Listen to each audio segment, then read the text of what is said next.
Assalamualaikum warahmatullahi wabarakatuh. Bertemu lagi dengan materi daring Bahasa Indonesia kelas 8. Materi kita hari ini adalah struktur dan kaidah kebahasaan teks eksposisi. Jangan lupa ikatlah ilmu dengan menuliskannya.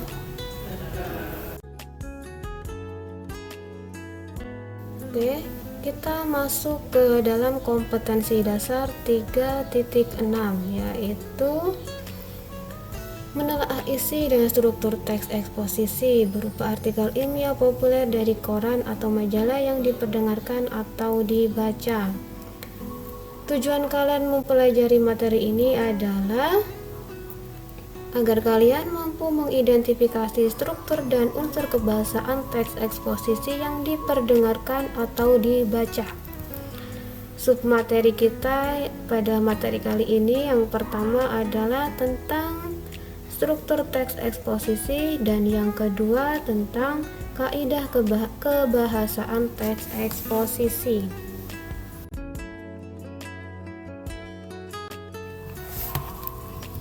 Yang pertama, kita akan mempelajari struktur dari teks eksposisi. Teks eksposisi strukturnya terdiri dari 3 bagian. Yang pertama tesis, yang kedua rangkaian argumen, dan yang ketiga adalah penegasan kembali. Tesis berisi pengenalan isu, masalah, pandangan umum tentang topik yang akan dibahas oleh penulis. Kemudian, di bagian rangkaian argumen, penulis mengemukakan pendapatnya atau argumennya.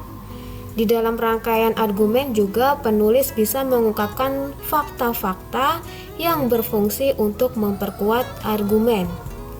Kemudian di bagian ketiga, penegasan kembali, isinya adalah tentang perumusan kembali secara ringkas topik dari yang telah dituliskan oleh penulis. Atau bisa juga berisi kesimpulan dari pendapat-pendapat sebelumnya. Bagian penegasan kembali ini adalah bagian penutup dari teks eksposisi. Jadi ada 3 ya. Yang pertama tesis, yang kedua rangkaian argumen, yang ketiga penegasan kembali. Silakan diingat-ingat strukturnya dan pahami baik-baik. Submateri berikutnya kita akan mempelajari kaidah kebahasaan teks eksposisi. Kaidah kebahasaan yang pertama adalah kata teknis atau istilah. Kata teknis atau istilah adalah kata yang bersifat teknis atau khusus terkait bidang tertentu. Misalnya, kata teknis di bidang kehutanan ada kata penebangan liar, hutan lindung, hutan rawa, hutan gambut, sektor kehutanan. Kemudian, kaidah kebahasaan yang kedua ada konjungsi kausalitas. Konjungsi kausalitas adalah kata-kata yang menunjukkan hubungan argumentasi. Contoh kata-katanya adalah kata sebab, karena, kemudian dengan demikian, akibatnya, serta oleh karena itu. Jadi ketika nanti kalian menemukan kata-kata tersebut, maka itu menunjukkan konjungsi kausalitas.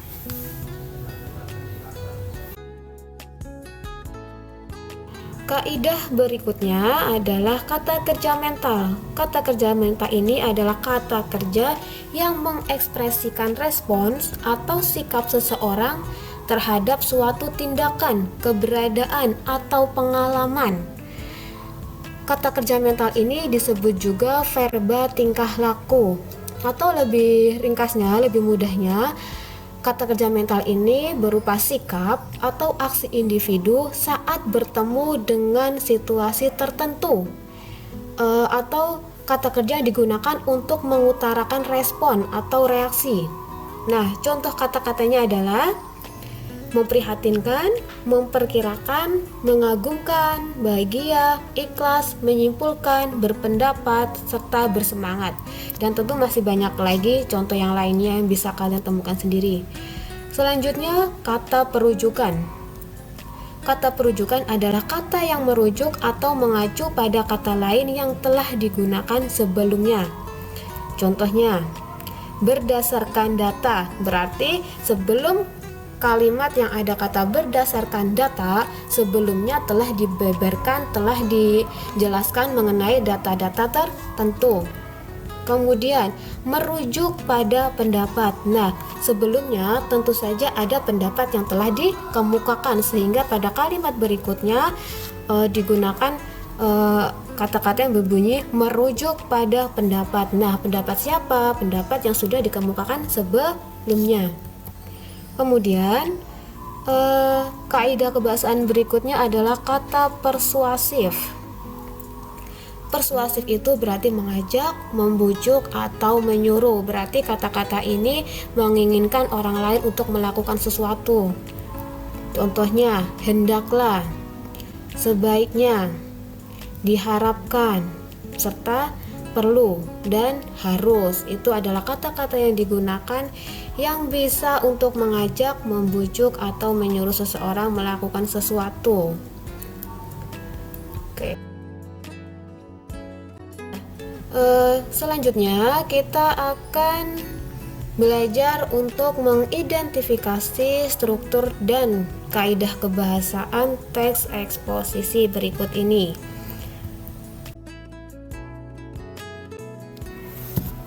Selanjutnya, silakan kalian baca paragraf berikut ini dan tentukan strukturnya, apakah bagian tesis, rangkaian argumen, ataukah penegasan ulang. Silakan di-pause dulu videonya.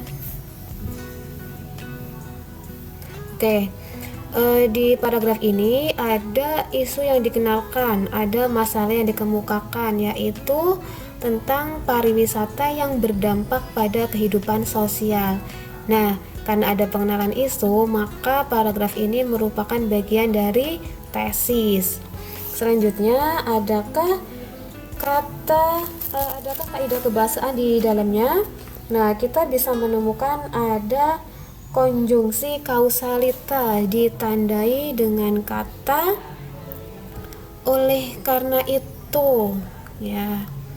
Oleh karena itu, kemudian juga ada akibat. Ini kata yang menunjukkan adanya konjungsi kausalitas. Kemudian kita juga bisa menemukan ada kata persuasif, yaitu kata perlu. Oke, kemudian ada pula kata kerja mental yang kita temukan di dalam paragraf ini, yaitu ada kata berdampak, kemudian ada kata apa lagi, mengandalkan, mendorong, kemudian ada lagi juga memperkuat. Ini adalah beberapa contoh kata kerja mental.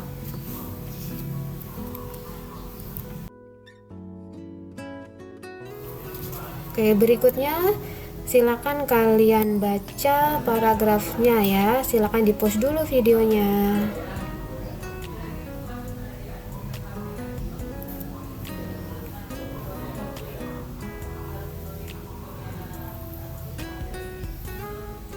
Oke, sudah dibaca ya. Paragraf ini terdiri dari 3 paragraf itu, isinya adalah pendapat penulis, berisi tentang perubahan yang terjadi dengan masuknya wisatawan dan penanggulangannya.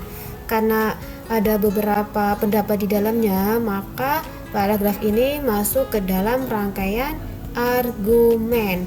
Nah, tadi kita belum menemukan kaidah kebahasaan tentang kata teknis ya. Di sini kita bisa menemukan, karena ini tentang bidang pariwisata, kita bisa menemukan kata-kata khusus atau istilah teknis di dalam bidang wisata, pariwisata. Ada kata wisatawan, kemudian ada kawasan wisata, kemudian ada juga wisatawan asing, wisatawan domestik, kemudian ada tentang kata warisan budaya, objek wisata. Nah, ini adalah contoh dari kata teknis bidang pariwisata.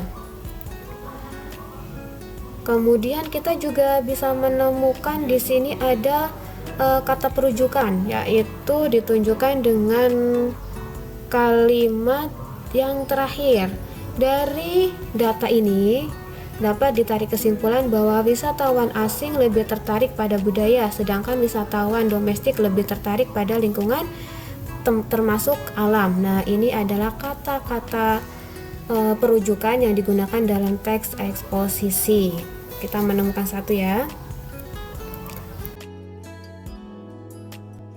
Nah, pada paragraf yang terakhir tentu saja ini merupakan bagian dari penegasan ulang. Nah, penegasan ulang ini berisi kesimpulan tentang pentingnya menjaga keindahan alam, ketenangan, kesejukan, dan keaslian tempat wisata. Ini adalah kesimpulan dari paragraf eksposisi tersebut. Di paragraf ini kita juga bisa menemukan kaidah kebahasaan berupa kata kerja mental ya.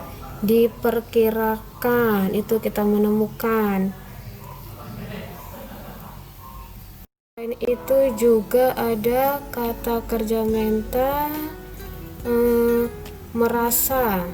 Itu juga kata kerja mental. Nah, silakan coba kalian perhatikan apakah masih ada kata kerja mental di paragraf tersebut.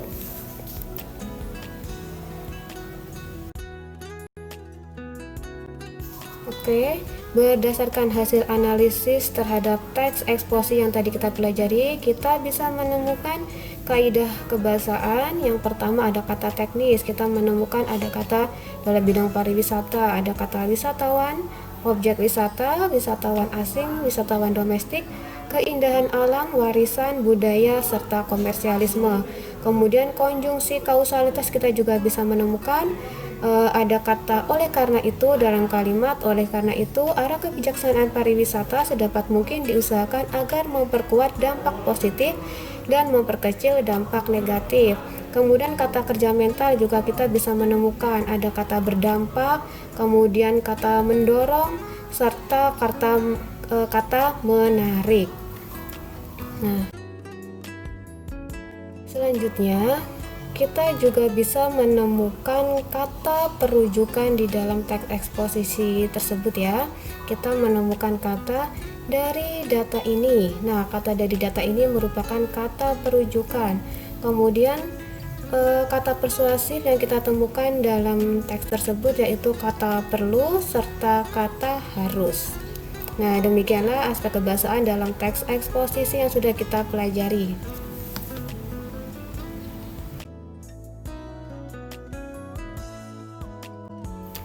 Oke, materi kita untuk struktur dan kaidah kebahasaan teks eksposisi cukup sampai di sini. Terima kasih atas perhatian kalian semua. Semoga hari-hari kalian selalu menyenangkan. Terima kasih. Wassalamualaikum warahmatullahi wabarakatuh.